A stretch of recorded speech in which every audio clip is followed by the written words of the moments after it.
The massive space station called Nexus Prime hung in the darkness between three suns like a metal city floating in space.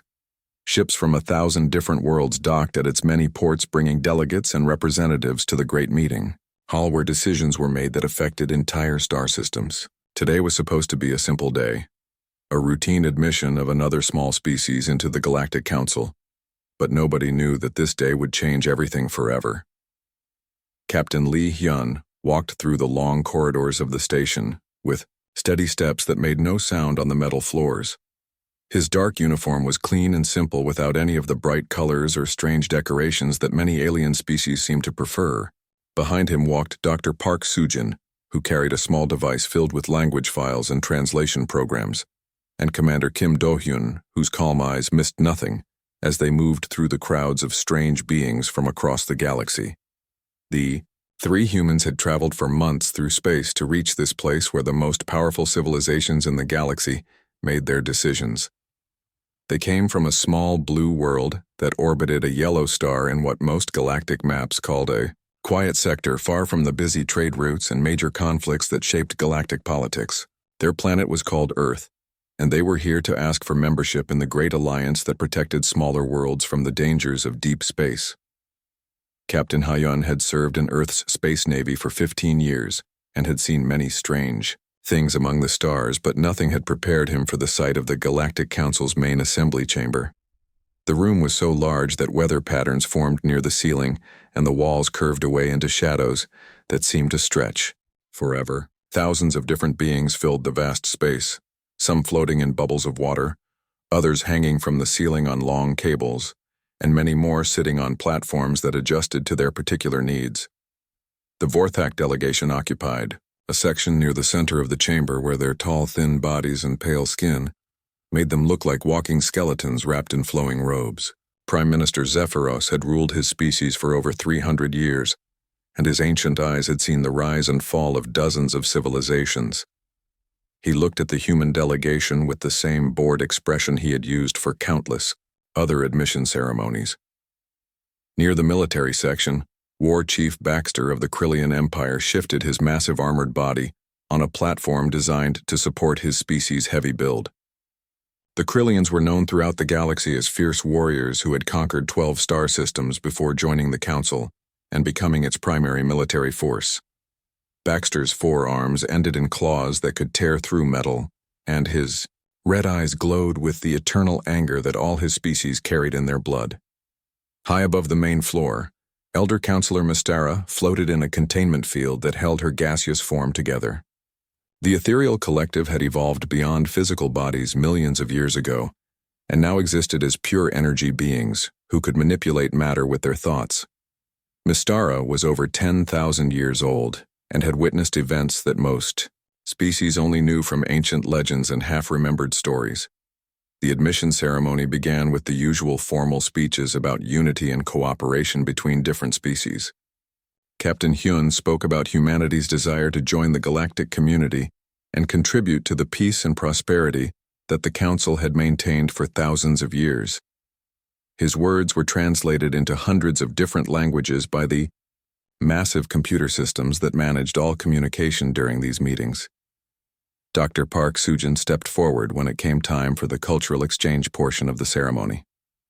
This was always the most interesting part for the assembled delegates because each new species brought their own unique perspective on art, philosophy, and the meaning of existence. She activated her translation device and began to speak about Earth's history and the many different cultures that had developed on their world over thousands of years. She talked about the great cities that humans had built, and the art they had created, and the stories they told their children about heroes and monsters and the eternal struggle between good and evil. The alien delegates listened with polite interest as she described human music and literature and the complex social structures that had evolved in different parts of their world. Then she began to discuss the names that different human cultures had given to their planet throughout history. She explained how some called it Terra, while others knew it as Gaia or simply the world, and how each name reflected a different understanding of humanity's relationship with their home. The translation systems worked smoothly as they always did, converting her words into the hundreds of languages needed for the diverse audience. But when she mentioned one particular name from an ancient human dialect, something strange happened. The massive translation computers that had never failed in over 1,000 years of operation suddenly began to make strange noises. Error messages flashed across screens throughout the chamber, and several delegates looked around in confusion as their personal translation devices stopped working properly. Dr. Sujin paused and repeated the name, thinking perhaps she had spoken too quickly for the systems to process. But instead of fixing the problem, her second attempt made it worse. More translation systems began to fail, and a low humming sound filled the air as backup processors tried to handle the overload. Elder Counselor Mistara suddenly jerked in her containment field, as if she had been struck by lightning. Her gaseous form flickered and changed colors rapidly, while she stared down at the human delegation with what could only be described as absolute terror. The other ethereal beings around her began to move away quickly, their forms shifting and blurring with apparent panic. War Chief Baxter stood up so fast that his platform creaked under his weight, and his four hands moved instinctively toward the weapons at his belt before he remembered that arms were not permitted in the council chamber. His red eyes fixed on Dr. Sujin with an intensity that made several nearby delegates move away from his section. Prime Minister Zephyros had gone, completely still, and his ancient face had turned even paler than usual. His hands gripped the arms of his chair so tightly that his knuckles showed white through his thin skin, and his mouth moved as if he was trying to speak, but could not form the words. Throughout the great chamber, delegates from dozens of different species began to show signs of agitation. Some were whispering urgently to their companions, while others were checking their own translation systems and communication devices. A few of the more sensitive species had already begun to leave their sections, moving toward the exits with obvious haste. Captain Hyun looked around at the growing commotion with confusion. Nothing in his diplomatic training had prepared him for this kind of reaction to what should have been a simple cultural presentation. He glanced at Commander Kim, who had moved closer to their position with the automatic response of a soldier sensing potential danger. Dr. Sujin checked her translation device again but could find no explanation for the system failures. She had used this equipment hundreds of times during their journey to the council, and it had never malfunctioned before. The name she had spoken was just an old word from a dialect that most humans had forgotten, something she had found in ancient linguistic records during her research. Elder Counselor Mistara finally found her voice and spoke in a tone that carried clearly across the vast chamber, despite the growing noise and confusion. Her words were simple, but they sent a chill through every being present who understood their meaning. Did she just say what I think she said? Prime Minister Zephyros stood up slowly, his ancient body shaking slightly as he raised one thin hand for silence. The great chamber gradually grew quiet, as thousands of beings turned their attention to the Vorthak leader, who had guided the council through countless crises over his long reign. "This session is adjourned," he said, in a voice that barely rose, above a whisper, but somehow reached every corner of the vast space. "All delegates will return to their quarters immediately while the council considers these new developments." The human delegation stood alone on their platform as the great chamber emptied around them with remarkable speed. Captain Hyun watched as beings who had seemed friendly and welcoming just moments before now avoided looking in their direction as they hurried toward the exits. Something had changed in those few seconds when Dr. Sujin had spoken that ancient name. Something that had turned a routine diplomatic meeting into what felt like the beginning of a crisis that none of them understood. The emergency session began 3 hours after the main assembly had been dismissed, and it took place in the deepest levels of Nexus Prime, where only the most senior council members were allowed to enter. The chamber was much smaller than the Great Assembly Hall, but the weight of history seemed heavier here among the ancient walls that had witnessed the most important decisions in galactic civilization. Prime Minister Zephyros sat at the head of a curved table that had been carved from a single piece of crystal mined from the first world to join the Galactic Council over 50,000 years ago. His pale hands were folded in front of him, but everyone in the room could see that they were trembling slightly as he tried to process what had happened during the admission ceremony. Elder Counselor Mistara had stabilized her gaseous form, but she still flickered occasionally with bursts of nervous energy that made the containment field around her spark and crackle. She had lived for 10,000 years and had seen the rise and fall of entire civilizations, but nothing in her vast experience had prepared her for hearing that name spoken aloud in the council chamber. War Chief Baxter paced back and forth behind, his chair with the restless energy of a predator trapped in a cage. His forearms moved constantly as his military mind tried to assess the threat level of this new situation. The Krillians had built their reputation on being ready for any kind of conflict, but how could they fight against something that existed only in ancient legends and half-remembered nightmares? Vorthak historian Kextar hunched over a massive data terminal that connected directly to the Council's most secure archives. His long fingers moved across the interface with the speed that came from centuries of research, and his ancient eyes scanned through files that had been sealed since before most current civilizations had discovered fire. The security protocols required authorization from 3 council members just to access these records. "I need to see the forbidden archives," Kextar said without looking up from his screen. His voice carried the authority of someone who had spent more time studying galactic history than most beings had been alive. The files from the first survey period, before the Treaty of Worlds was signed. Prime Minister Zephyros nodded slowly and placed his palm on a scanner that recognized his genetic signature. Elder Counselor Mystera extended a tendril of energy to touch a second scanner, while War Chief Baxter pressed his massive hand against a third. The combined authorization activated systems that had not been used in over 20,000 years. The holographic display above the table flickered to life and began to show images and text from an era when the galaxy was much younger and much more dangerous. The first survey had been the Council's attempt to map and catalog every world in their region of space, sending exploration fleets to thousands of star systems to identify potential threats and opportunities for expansion. Most of the survey records were routine reports about uninhabited worlds, primitive species, and resource deposits that would later fuel the great expansion of galactic civilization. But scattered among these mundane files were reports marked with warning codes that had been used only for the most dangerous discoveries, worlds that survey teams had encountered and then fled from in terror. Kextar's fingers stopped moving as he found the file he was looking for. The date stamp showed that it was over 50,000 years old, and the security classification was higher than anything else in the archives. The file name was written in the ancient script that had been used before modern translation protocols were developed. Survey Fleet 7, Kextar read aloud as he opened the file.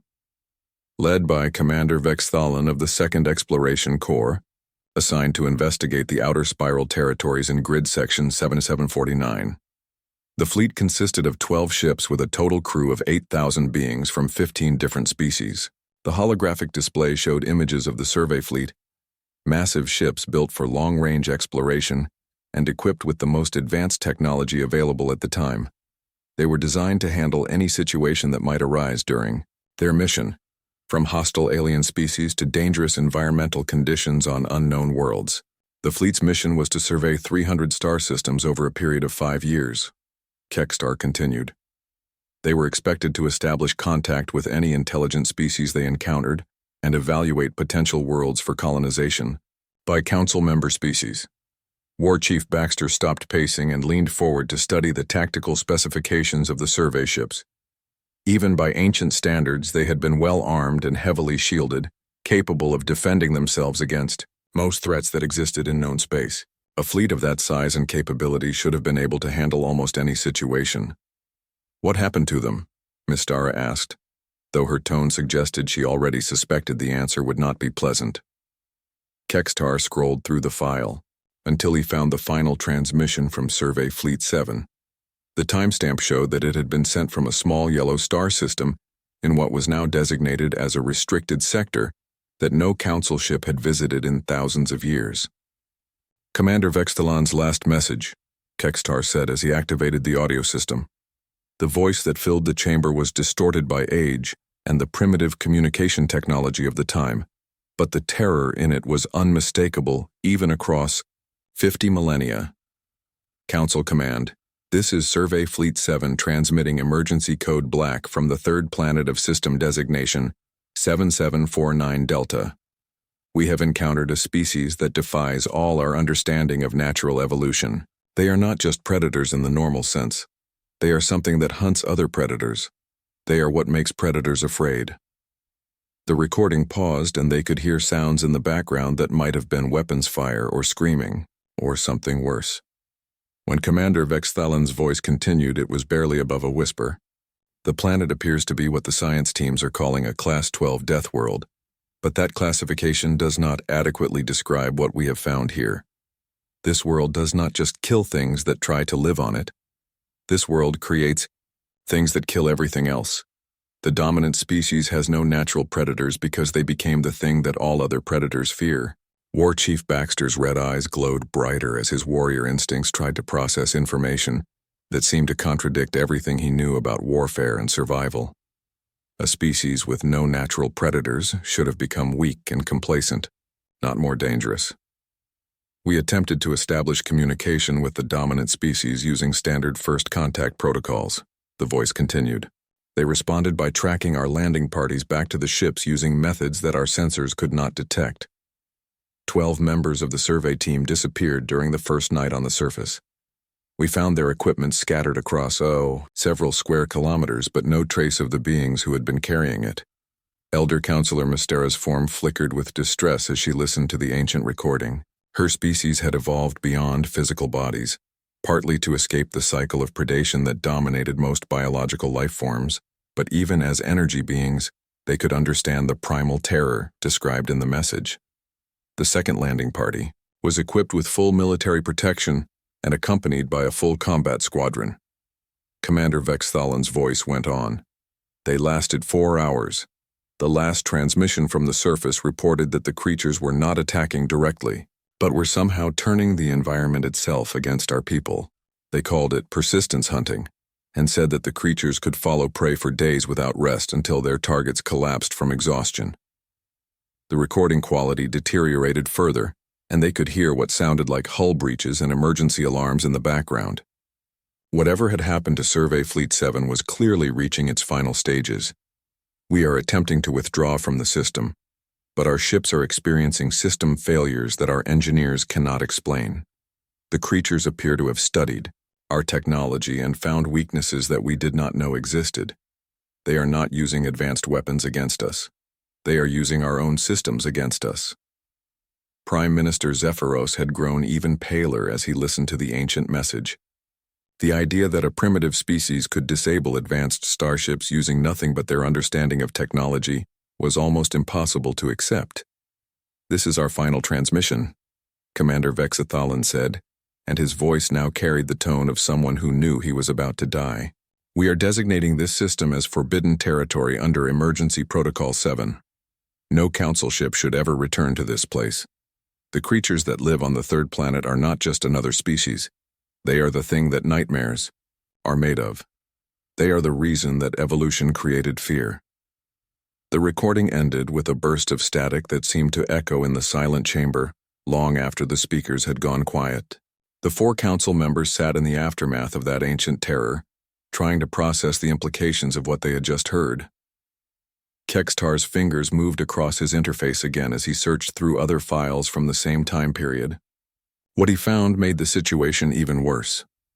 References to the same star system appeared in the folklore and mythology of 17 different species spread across thousands of. Dr. Yxandra had been the Galactic Council's chief xenobiologist for over 200 years and had studied life forms from every known type of environment in the galaxy. She had analyzed creatures that lived in the hearts of stars, beings that fed on pure radiation, and species that existed in the vacuum of space itself. But nothing in her vast experience had prepared her for the emergency research mission that Prime Minister Zephyros had assigned to her team. The research facility on Nexus Prime normally worked on routine studies of new species that applied for council membership, peaceful projects that involved cataloging genetic structures and understanding basic biological needs for trade and diplomatic purposes. But today the facility had been converted into something resembling a military intelligence operation, with security protocols that were usually reserved for analyzing dangerous weapons or hostile alien technology. Dr. Yxandra stood before a massive display screen that showed everything the Council's databases contained about the small blue world called Earth. and its dominant species. The amount of data was surprisingly extensive considering that humans had only recently made contact with galactic civilization, but most of it had come from long-range observations and intercepted communications rather than direct study. Her research team consisted of specialists from 12 different species, each bringing their own perspective to the analysis of what appeared to be the most dangerous life form ever encountered by Council forces. Dr. Morthak was a xenopsychologist whose people had evolved the ability to understand the mental processes of other species, while Commander Zixholm served as their military analyst and had fought in 17 different wars across the galaxy. Begin with the basic planetary analysis, Dr. Yixandra instructed as she activated the main display system. The screen filled with an image of Earth as seen from space, a beautiful blue and green marble spinning slowly against the darkness of the void. To most observers, it would have appeared to be a perfect example of a life-bearing world. But the research team had access to data that revealed a much more disturbing picture. Classification. Class 12 Death World. Dr. Morthak read from his analysis pad. His voice carried the tone of someone who still could not quite believe the information he was reporting. This classification has only been assigned to 3 other planets in known galactic space, all of which are considered so dangerous that approaching them is prohibited by Council law. Commander Zixholm pulled up a comparison chart that showed Earth alongside the other Class 12 worlds. One was a planet where the atmosphere itself was composed of corrosive chemicals that could dissolve most known materials within minutes. Another was a world where the gravity was so intense that it crushed most life forms instantly. The third was covered in radioactive storms that made survival impossible for any known species. Earth does not match any of the standard Death World classifications, Commander Zixholm reported. The atmosphere is within normal parameters for carbon-based life forms. The gravity is actually lower than average for inhabited worlds, and the radiation levels are well within safe limits. By all conventional measures, this should be classified as a garden world suitable for most Council species. Dr. Yixandra highlighted specific sections of the planetary data as her team worked through the analysis. What made Earth a death world was not any single environmental factor, but rather the incredible diversity and intensity of threats that existed on its surface. The planet had more active geological processes than most worlds, with earthquakes, volcanic eruptions, and massive storms that could level entire cities. The climate systems are extremely unstable, Dr. Morthak added as he studied the weather patterns. The planet experiences regular ice ages that last for thousands of years, followed by warming periods that melt continental ice sheets. Most species would be driven to extinction by these changes, but humans have not only survived, but have actually increased their population during periods of maximum environmental stress. But the environmental challenges were only the beginning of what made Earth dangerous. The research team discovered that the planet's biological systems operated on principles that defied most theories of evolutionary development. Instead of developing specialized niches that allowed different species to coexist peacefully, Earth's life forms seemed to be locked in an eternal cycle of competition and predation. Every ecosystem on the planet appears to be based on what humans call a food chain, Dr. Yixandra explained as she displayed charts showing the relationships between different Earth species. Smaller creatures are consumed by larger creatures, which are in turn consumed by even larger creatures, in an endless cycle of death and consumption. The concept was so alien to most galactic civilizations that several members of the research team had difficulty accepting that such a system could actually function. Most Council species had evolved past the need to consume other living beings for survival, using technology to synthesize nutrients or energy directly from their environment.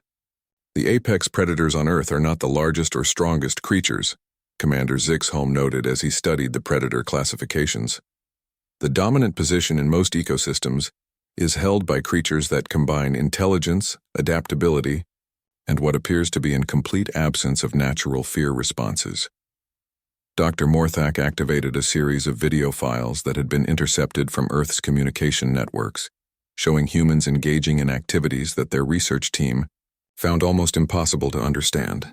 The first video showed humans deliberately throwing themselves from aircraft at high altitude, using only fabric devices to slow their descent, an activity they apparently did for entertainment. They call this skydiving and consider it a recreational activity, Dr. Morthak explained to his colleagues who were watching the display with expressions of horror. Our psychological analysis indicates that this behavior should trigger overwhelming fear responses in any rational being, but humans appear to experience positive emotional states while engaging in these activities. The next series of videos showed humans participating in various sports that involved deliberate physical contact and potential injury. They watched games where humans collided with each other at high speeds while carrying an object across a field, competitions where they struck each other with gloved hands until one participant lost consciousness, and races where they pushed their bodies to the absolute limits of endurance. Their entertainment media provides additional insight into their psychological structure, Dr. Yixandra said, as she accessed files from Earth's broadcast networks. They create fictional stories specifically designed to trigger fear responses and then consume this media for pleasure. The research team watched excerpts from human horror movies with growing disbelief. The humans had created an entire entertainment industry based on scenarios that would be considered psychological warfare by most galactic civilizations. They told stories about monsters and killers and supernatural threats, and then other humans paid money to experience the fear that these stories generated. Even more disturbing is their historical record, Commander Zixholm reported as he brought up timeline data covering human civilization. They have been engaged in continuous warfare for the entire span of their recorded history. Even their periods of relative peace involve conflicts that would be considered major wars by Council standards. The military analysis revealed that humans had developed weapons and tactics that were remarkable for their efficiency and brutality.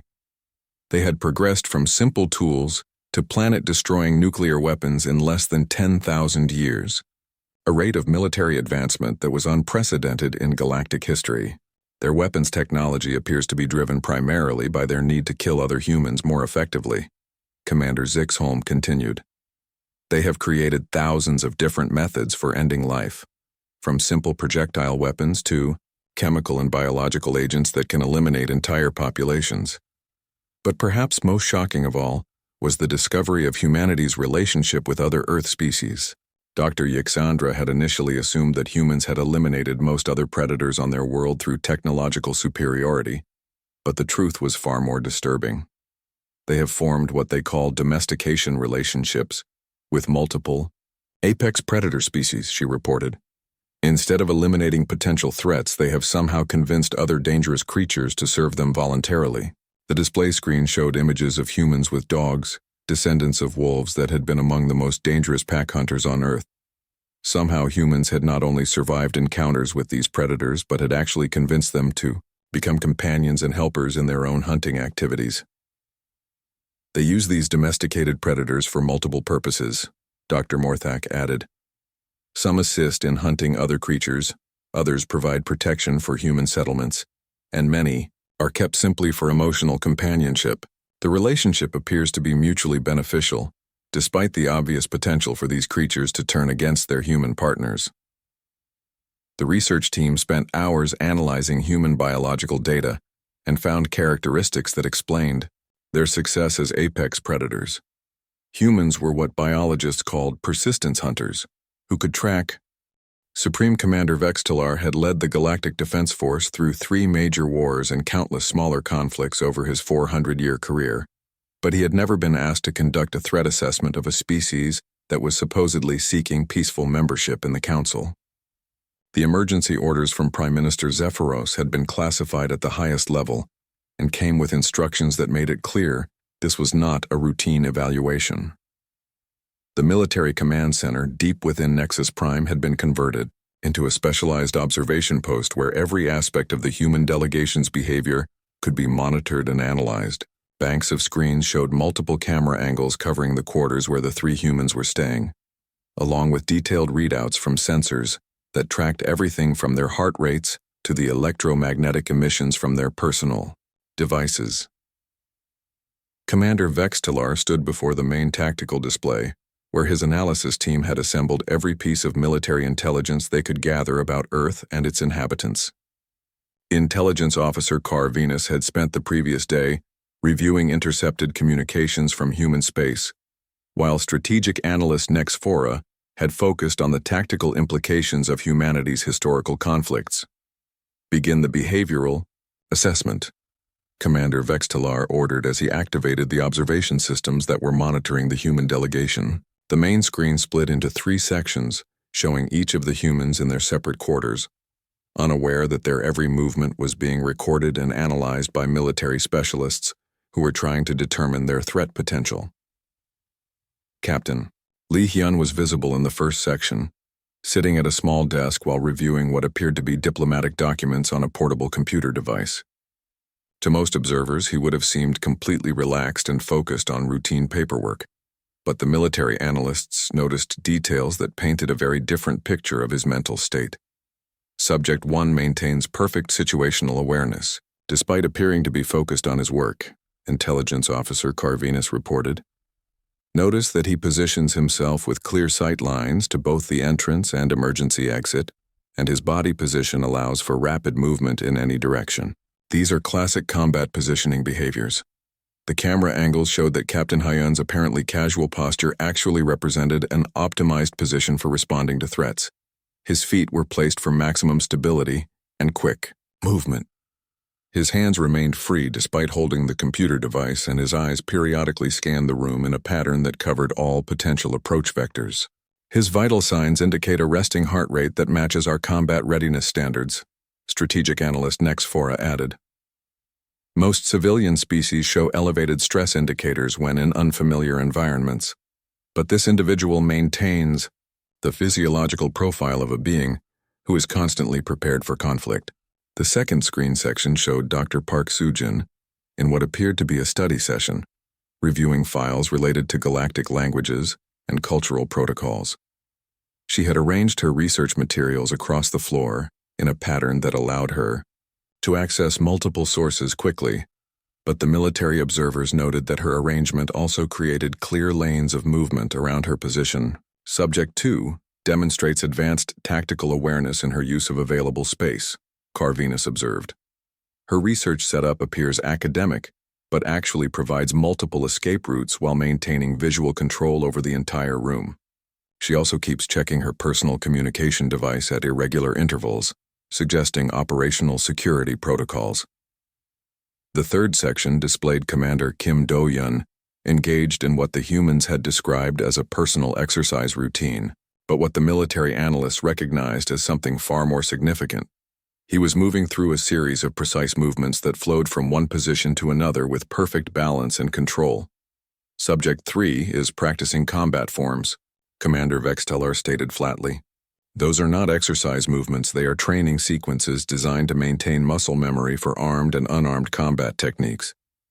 The movement patterns that Kim Do-yeon was practicing were unlike anything in the Galactic Defense Force. Training manuals. Each motion was designed to generate maximum force while maintaining perfect balance, and the sequences showed a fighting system that had been refined over thousands of years of actual battlefield use. Analysis of the combat forms indicates a martial art system based on practical battlefield applications, Nex Fora reported. These are not ceremonial movements or fitness routines. These are killing techniques that have been perfected through generations of warfare. Intelligence Officer Carl Venus activated a secondary analysis system that had been monitoring the humans' communication patterns and personal habits since their arrival at Nexus Prime. What the system had discovered was even more disturbing than their obvious military conditioning. All 3 subjects maintain personal equipment loads that exceed military standards for most Council species, Carl Venus reported. Their diplomatic luggage includes items that could serve as improvised weapons, communication devices with military-grade encryption, and medical supplies that suggest expectation of combat injuries. The analysis revealed that the humans had packed for their diplomatic mission as if they were going into a combat zone. Their clothing included materials that could provide protection against various types of attacks. Their personal devices were hardened against electromagnetic interference, and their food supplies included high-energy rations that were typically used by soldiers in hostile environments. Even more significant is their sleep pattern analysis, Nexphora added. None of the subjects have entered deep sleep states since arriving at the station. They maintain what appears to be a watch rotation system, ensuring that at least one individual remains fully alert at all times. Commander Vextiller reviewed the tactical implications of what his team had discovered. The three humans were not behaving like diplomats on a peaceful mission to join an interstellar alliance. They were acting like a special operations team, operating in hostile territory, where they expected to encounter armed resistance at any moment. Activate the cultural analysis protocols, Commander Vextiller ordered. I want to review their entertainment media and historical records. The main display filled with intercepted data from Earth's communication networks, including examples of human entertainment that had been collected by long-range monitoring stations. The military analysis team watched with growing disbelief as they reviewed what humans considered suitable material for recreational viewing. Their entertainment industry appears to be primarily focused on conflict scenarios, Intelligence Officer Carvinus reported. The most popular forms of human media involve warfare, personal combat, survival in hostile environments, and what they term action sequences that would constitute tactical operations by military standards. The team watched clips from human movies that showed individuals and small groups using advanced tactics to overcome superior numbers of enemies.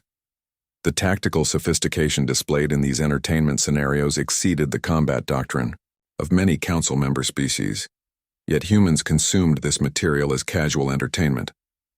Particularly disturbing is their approach to depicting warfare, strategic analyst Nexphora observed.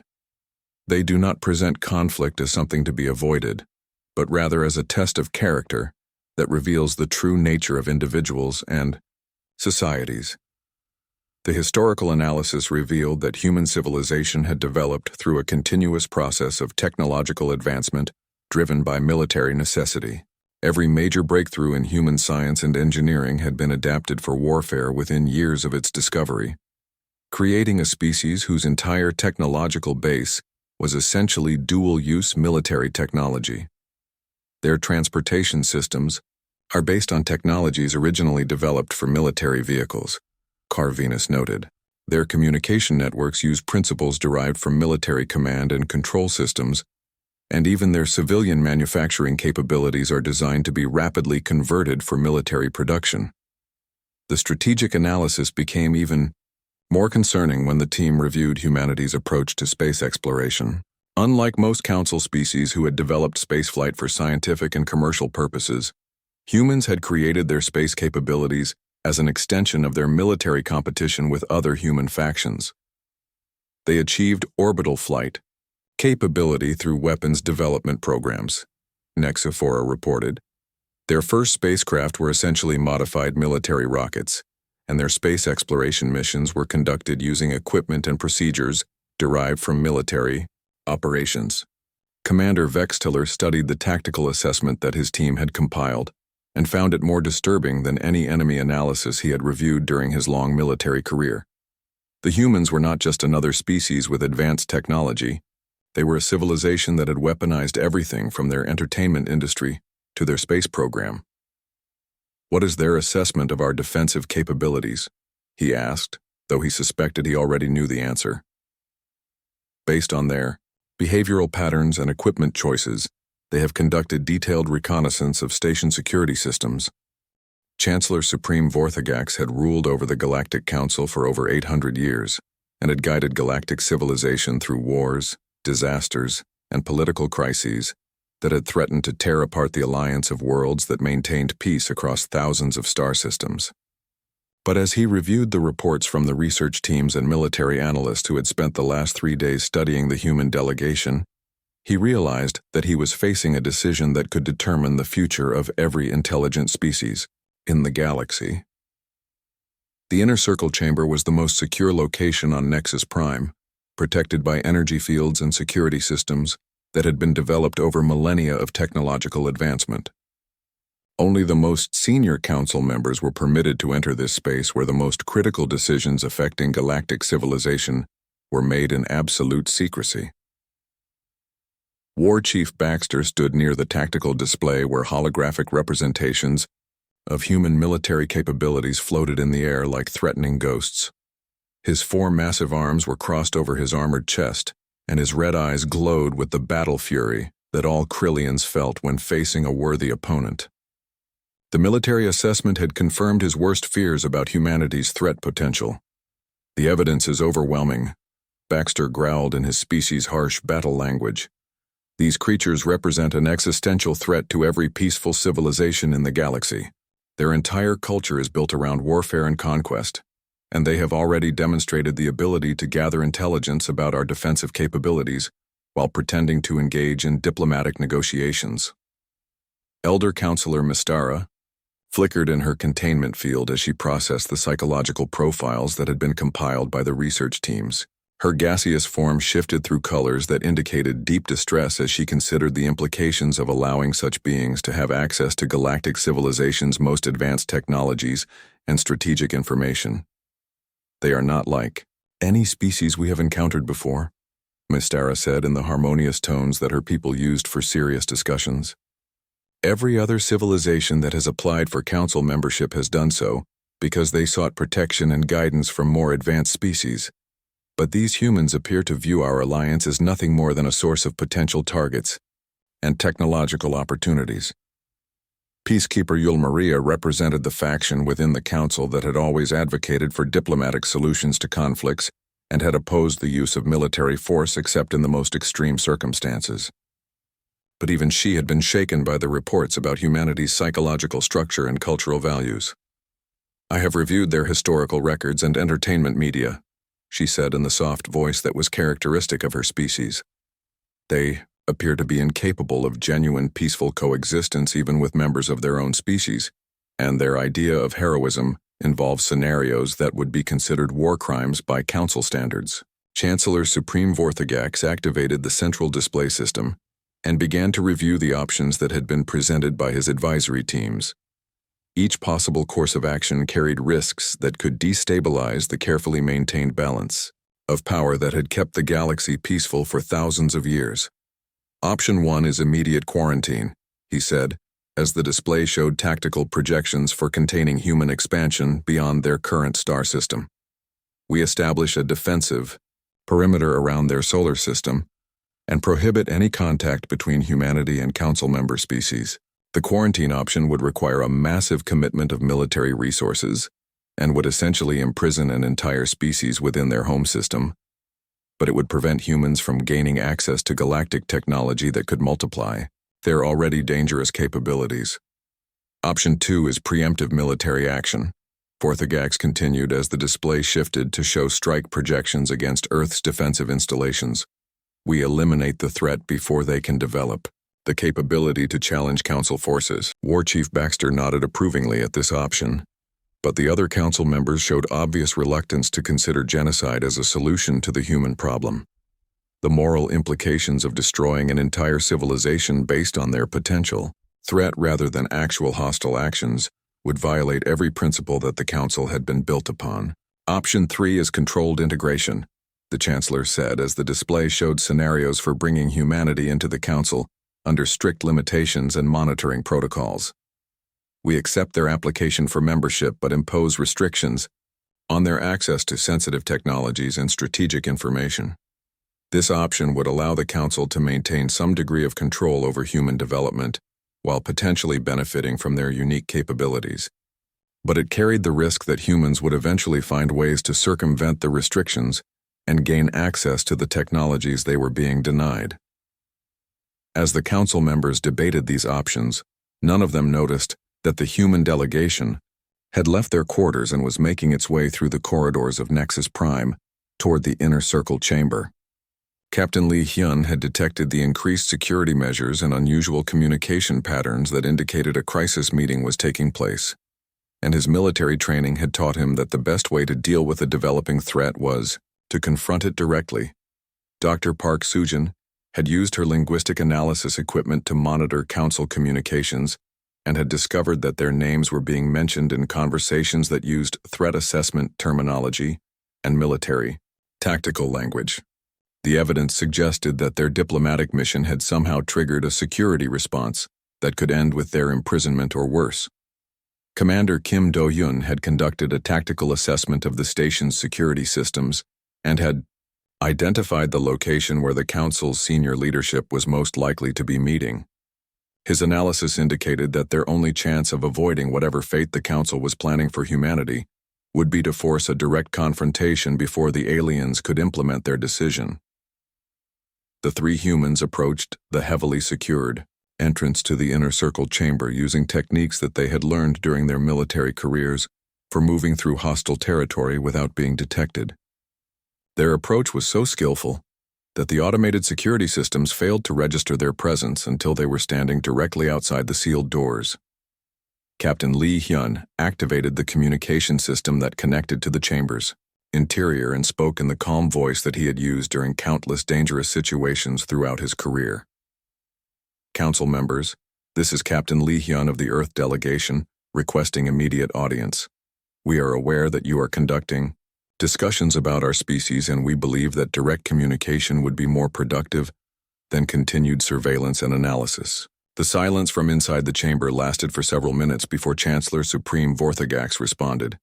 His voice carried the tone of someone who had been caught in an embarrassing situation but was trying to maintain diplomatic dignity. Captain Hyun, your delegation was instructed to remain in your quarters while the Council considered your application for membership. Your presence in this secure area represents a violation of station protocols. With respect, Chancellor, our analysis of the situation indicates that our application process has been suspended in favor of threat assessment procedures, Captain Hyun replied. We have detected military surveillance, intelligence gathering, operations, and tactical planning activities that suggest you are treating us as hostile forces rather than diplomatic applicants. Dr. Park Soo-jin stepped forward and activated her translation device to ensure that her words would be clearly understood by all the alien species represented in the chamber. We know that you have discovered something about our world or our species that has caused alarm among your leadership, she said in a voice that carried both understanding and sadness. We have seen this reaction before in our own history, when different human cultures first encountered each other. The security doors slowly opened as Chancellor Vorthagax authorized the humans' entry into the inner circle chamber. The three humans walked into the room with the steady confidence that had been developed through years of facing dangerous situations. But their expressions showed that they understood the gravity of the moment. You are afraid of us, Captain Lee Hyun said simply as he looked around at the assembled council members. You have learned something about humanity that has convinced you we represent a threat to galactic civilization. War Chief Baxter leaned forward aggressively, and his forehands moved toward his weapons before he remembered that arms were not permitted in the council chamber. His red eyes fixed on the human captain with an intensity that would have terrified most beings. But Captain Hyun met his gaze with calm curiosity rather than fear. Your species comes from what we classify as a death world, Baxter said in a voice that carried the threat of violence.